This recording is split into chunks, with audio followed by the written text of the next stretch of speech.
Harvey Weinstein has just resigned from the board of directors of the Weinstein Company, but it wasn't just a resignation. This was either you resign or we're firing you. They had made a decision, we know, they made a decision days ago that they were going to get rid of him on the board of directors, and they were clear on that. And I think he saw the handwriting on the wall and said, okay, I'm out, because there was nothing else he could do. He knew that was going to happen, and he wanted to be spared the embarrassment of being fired. But it's the same thing. It's the same thing. He's been forced out of the company. It's like they gave him, it's like, all right, it's your name on the company, we'll let you resign. Now, there is a lot we're going to tell you about. I'm going to try to break this down because we have a lot of information, but I want to break it down so you understand it. But this is really important, and it's ironic that he is now out of the Weinstein Company, off the board of directors. So that's done. The question is, what the hell happens to this company? His lawyer, Patty Glazer, was in the meeting. She says, look, you still didn't have a right to fire him from the company. And unless you let us go into arbitration and prove our point, we're going to sue you. And if they sue, this company is done. I mean, all the dirty laundry that's going to come out. Everything will come out. So they have to work that out right now. But what is really interesting is this. You know, Bob Weinstein is Harvey's brother. Bob has, gone after Harvey, in the last couple of days, said, I'm abhorred by what he did and all this stuff. We are told that Bob's days as running the company are numbered. And here's why. There is a company called Colony Capital, which you may have heard of because, remember, they bought Neverland a few years ago. Right. And then Rob Lowe got involved with them. Rob Lowe got involved. Right. And so it is run by a very, an amazing guy named Tom Barrack, Colony Capital. And Tom, he's very political. I'm sure you've heard of Tom before in various ways. But Tom Barrack, we're told, has a plan. He has now negotiated or negotiating to buy this company. Why does he want it? What he wants to do is this. He wants to change the name of the company.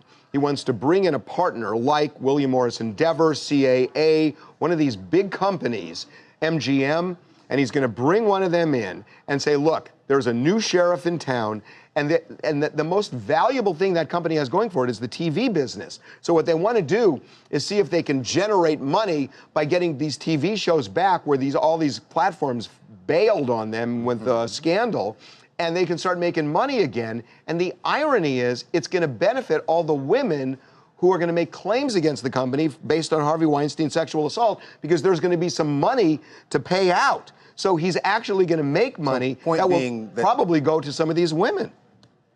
Isn't that ironic? The thing that we always forget about these things is all the intellectual property they own, right? The Weinstein Company owns, obviously, the rights to hundreds of movies that they made and all the television shows that you're talking about here. And there's a need to exploit. There's a lot of money to be made, but you can't do it under the TWC banner. I have an answer to that, Jason, because I found out about this, that a lot of the films that they have in that library have been leveraged to the hilt with Union Bank. So even though you would think that all these films are worth a lot of money, they're really not. So are you saying it's all the TV business right now? If the lawsuits, when the lawsuits come, they will come at some point. Right. Are you saying, as it stands right now, the company doesn't have any money? Is a mess right now. It is a mess right now. Yes, they are. It is a mess. They don't have money. All these partners have bailed on them. Now, the other thing I need to tell you is Bob Weinstein, what we're told is, he runs a film division there, and it's not going to be that important because they're not making any money. So they're just going to, the plan is that he'll end up running that division, kind of pushing him off, and there'll be these new people in place to run the company. So Bob Weinstein, who everybody thought was going to now be in control, he's not. So he's out also. He's not. Hey, I'm Corey in Tampa Bay. And, the thing I wanted to say about this was, this was a huge deal yesterday for women like me who #MeToo have experienced this in big business. I don't really think there's any way to salvage this company. They're probably going to have to sell off all their assets because, even Weinstein himself says he's going to build again, and he probably will, because the bigger issue hasn't been addressed. It's the old boys network, which unfortunately includes women now that have protected guys like him in doing business this way. I don't think there's any way to salvage this company. Well, you're not going to salvage this company. However, doesn't mean that Harvey Weinstein himself is giving up on he's not. the movie business. No. In fact, thinks he can do it. He thinks he can do it. Thinks he'll be able to, and even thinks that he'll be able to work with big name actresses again. That there will be people who will be willing to work with him. As improbable as it sounds. I mean, look, everybody wrote Mel Gibson off after Roxana, and he was nominated for an Oscar. Harvey, we've been saying it for a long time here. There's a lot of life left in Harvey Weinstein, and I think it's really foolish to say that he has no chance to make a comeback here. He's a very powerful, very smart guy.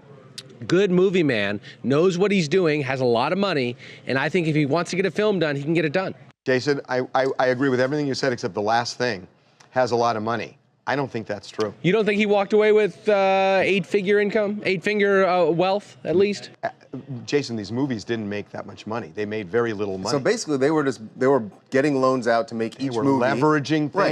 And they were, so it wasn't like they were. Are you saying that Harvey Weinstein doesn't have any money? I'm not saying no money, but I'm saying that Harvey Weinstein was living off the company, not illegally or anything. Right. But I am told that there's a lot of smoke and mirrors here. Make sure to subscribe to TMZ Live to keep up to date on the latest entertainment news. And if you want to keep watching, click on one of these videos right now.